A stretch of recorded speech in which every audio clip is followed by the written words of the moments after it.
Indeed, Schlieffen's foreword to the 1905 German edition of On War said nothing at all about the relationship between war and policy. The key controversy surrounding Clausewitz's work in the years before the First World War involved what we would now call the operational level of war. Although significantly, neither Clausewitz nor the General Staffs, any of the General Staffs, and certainly not the Prussian General Staff of 1914, used the word operations at all. If you find it in the English language edition of Howard and Perret, that is yet another indication of the dodginess of their translation. Clausewitz did not define strategy, I beg your pardon, as the use of war for the purposes of policy, so much as the use of the battle for the purposes of the war. In other words, tactics, what happened on the battlefield, could shape strategic outcomes. And the function of strategy was to fulfill its purposes by exploiting what had happened on the battlefield, particularly through the pursuit and destruction of the enemy army after the action. So the biggest controversy surrounding Clausewitz before 1914 concerned the ideas of strategic envelopment. Napoleon, in his greatest triumphs, had divided his forces into subordinate but self-contained elements, corps and divisions, which could then maneuver with greater independence and flexibility, and then concentrate on the battlefield itself, very often converging on the enemy from different directions, and so cutting the enemy off from his line of communications and forcing a climactic and decisive battle. According to the orthodoxy of the day, this was exactly what the elder Moltke had also done and had also achieved in the wars of German unification of 1866 and 1870. The ideal was a short campaign culminating in a decisive battle. But Clausewitz did not favour this form of making war. He stressed the need for concentration of mass before you met the enemy, and opposed the division of forces which strategic envelopment required.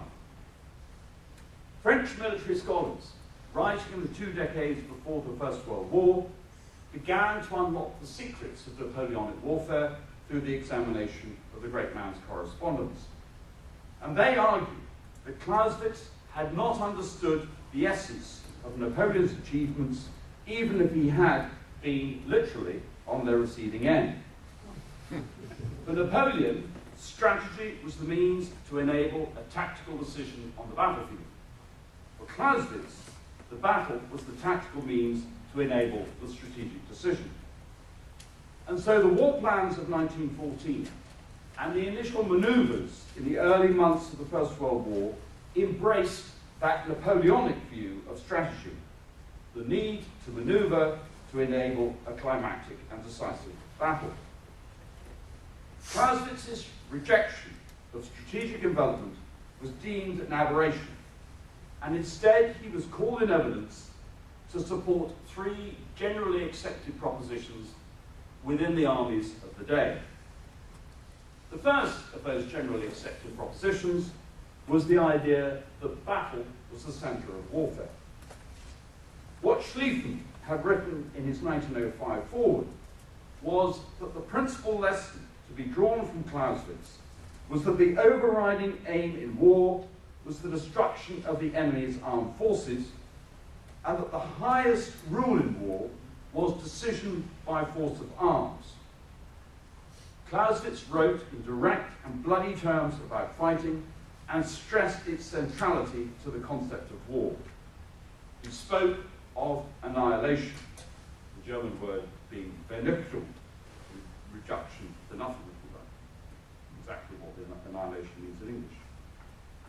But he did so as much in relation to the pursuit after a battle, the breakdown of an army as it fled from the battlefield, as in relation to the casualties inflicted within battle itself. Gosh.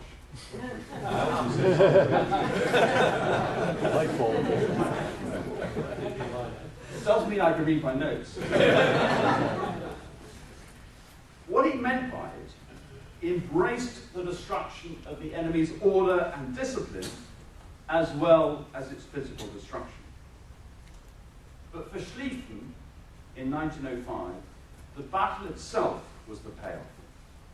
And by late 1914, when the tactical conditions of trench warfare had trumped strategic maneuver, fighting was increasingly the ends as well as the means of warfare. The second of the three general propositions, derived from Clausewitz and supported by what Clausewitz had written, was that moral forces were central to war. Clausewitz did indeed address moral forces, and they mattered to him for two reasons in particular.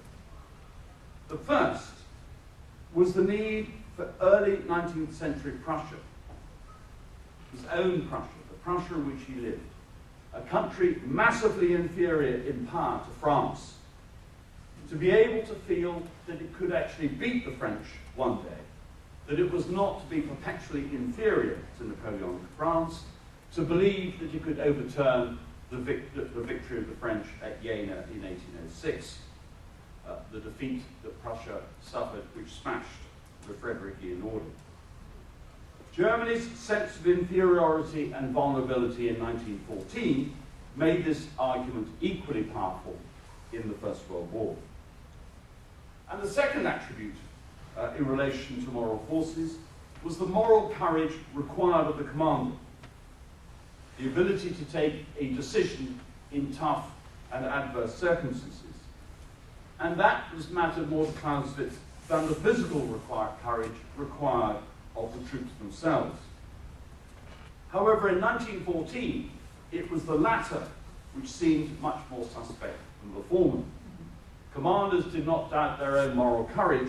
What they did doubt was the moral courage of conscripts brought up in what they saw as an urbanized, decadent, and even socialist environment.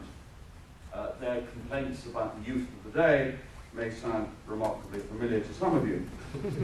These men will be required to face battlefields even more lethal and terrifying than that faced by Clausewitz at Borodino in 1812 or in the War of German Liberation in 1813-15. The third takeaway from Clausewitz was the let out clause which all those who refer to Clausewitz used, that he was not dogmatic, that he saw that the character of each war was shaped by the conditions of its own times, and especially by social and political change. That was Schlieffen's central point in his 1905 foreword to On War, the point that Clausewitz stressed the need to judge each war according to its own character, and the need for the general not to be bound by abstract theory. Any theory which rested on that sort of truism clearly provided some sort of armor plating against changes, even changes in the technology of war, as profound as those undergone by armies before 1914, and as profound as those experienced during the First World War itself. Now, given all this attention to Clausewitz in the period before the First World War, what is extraordinary to the scholar of the First World War is how little Clausewitz is referred to the moment the balloon goes up. He simply disappears. Particularly striking is the absence of Clausewitz from the rhetoric of Allied propaganda directed against Germany in the opening months of the war. Maud, in that introduction to On War put in the 1908 edition, had urged his readers to study Clausewitz precisely because he seemed to be the embodiment of German militarism. The Germans, he began, interpret their new national colours, black, red, and white, by the saying, durch Nacht und Blut, zur Licht, through night and blood to light. And no work yet written conveys to the thinker a clearer conception of all that the red streak in their flag stands for than this deep and philosophical analysis of war by Clausewitz.